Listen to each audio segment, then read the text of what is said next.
여러분 안녕하십니까? 9월 30일 금요일 뉴스투데이 시작합니다. 파업 우려가 나왔던 경기도 버스 노사의 임금 협상이 조금 전 극적으로 타결됐습니다. 이로써 오늘 버스 운행도 정상적으로 이루어지게 됐는데요. 출근길 상황 취재기자 연결해 알아봅니다.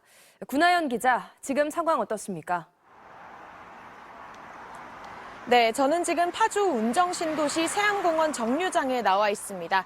이곳은 평소 이른 아침부터 출근하는 시민들로 붐비는 곳인데요.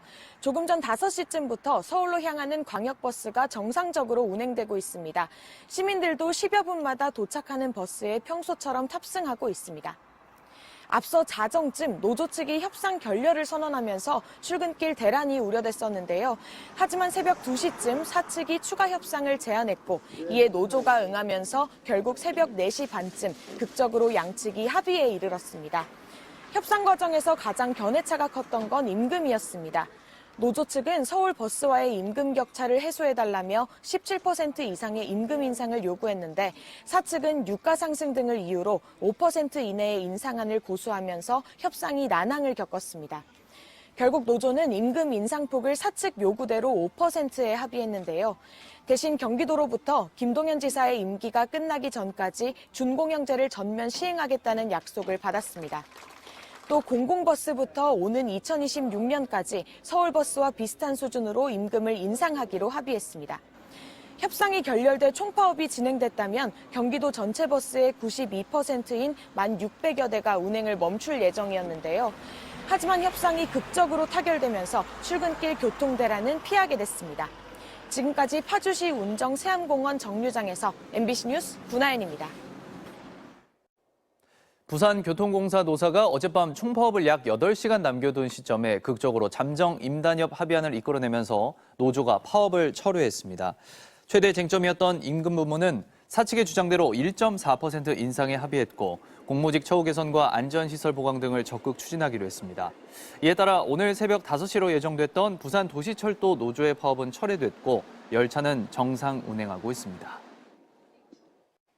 북한이 어젯밤 동해상으로 탄도미사일 2발을 발사했습니다. 한미훈련과 오늘 예정된 한미일 연합훈련, 해리스 부통령 방한 등에 반발하는 무력 시위로 풀이됩니다. 이필희 기자입니다. 북한이 어젯밤 동해상으로 단거리 탄도미사일 2발을 발사했습니다. 합동참모본부는 어젯밤 8시 48분부터 57분까지 평안남도 순천 일대에서 2발의 탄도미사일이 발사된 것을 포착했다고 밝혔습니다. 이번 미사일은 고도 약 50km로 약 350km를 비행했으며 속도는 마하 5 정도로 탐지됐습니다. 북한이 심야에 미사일을 발사한 것은 한미 대비태세를 시험해보겠다는 의도로 읽힙니다.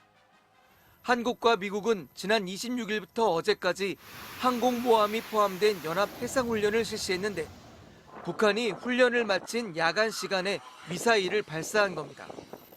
오늘은 미국, 일본과 함께 독도 동쪽 공해상에서 북한 잠수함을 추적하는 연합훈련이 예정돼 있는데 이에 대한 반발도 포함된 것으로 보입니다.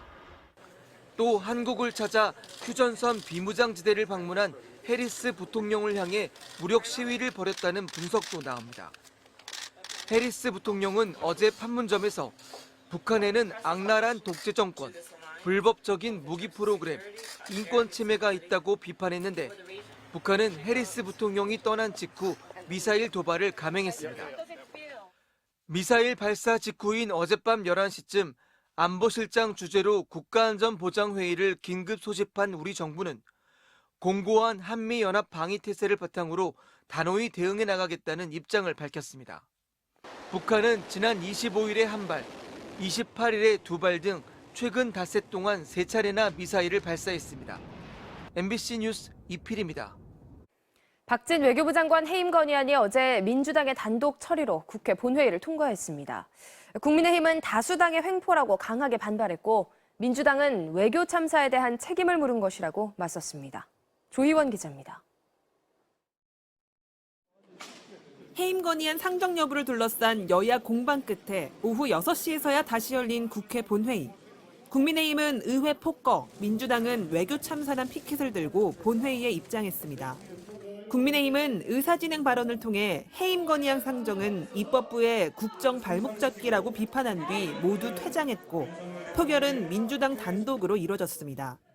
재석 170명에 168명 찬성, 1명 반대, 1명 기권으로 박진 외교장관 해임 건의안은 가결됐습니다. 국민의힘은 대통령의 외교 성과를 흠집내는 다수 정당의 횡포라고 강하게 반발했습니다.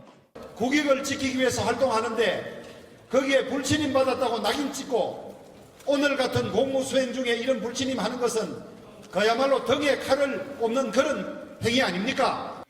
반면 민주당은 외교 참사에 책임을 묻는 건 행정부에 대한 국회의 당연한 견제 역할이라고 맞섰습니다. 국민의 70% 가까운 분들이 이 순방 외교의 잘못을 꾸짖고 있는 상황을 결코 가볍게 받아들여서는 안 된다라고. 하지만 윤석열 대통령이 해임 건의를 받아들일 가능성은 낮아 보입니다. 앞서 윤 대통령은 박진 장관의 능력을 치켜세우며 해임할 뜻이 없음을 밝혔습니다.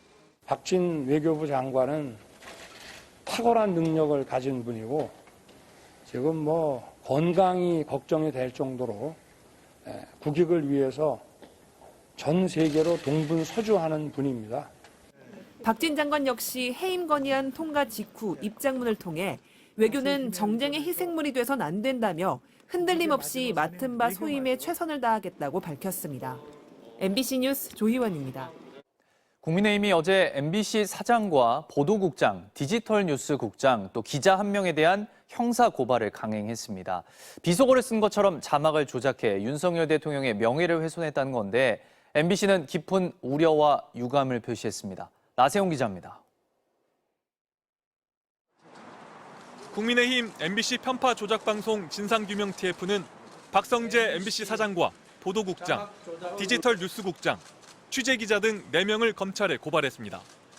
고발장 내용은 공개하지 않았습니다.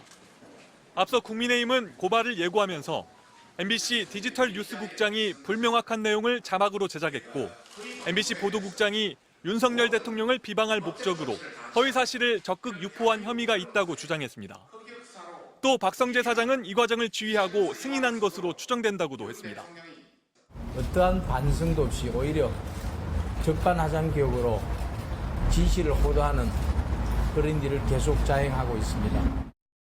국민의힘은 같은 자막을 단 다른 방송사나 당시 발언을 똑같이 활자로 옮긴 신문사 등 다른 언론은 고발하지 않았습니다. 국민의힘이 주장하고 있는 범죄 혐의는 형법과 정보통신망법상 명예훼손.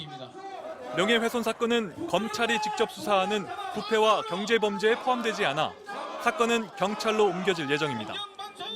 또 명예훼손 사건은 피해자가 처벌을 원해야만 재판에 넘길 수 있기 때문에 수사가 이루어지면 윤석열 대통령의 처벌 의사를 확인하는 절차도 밟을 것으로 보입니다.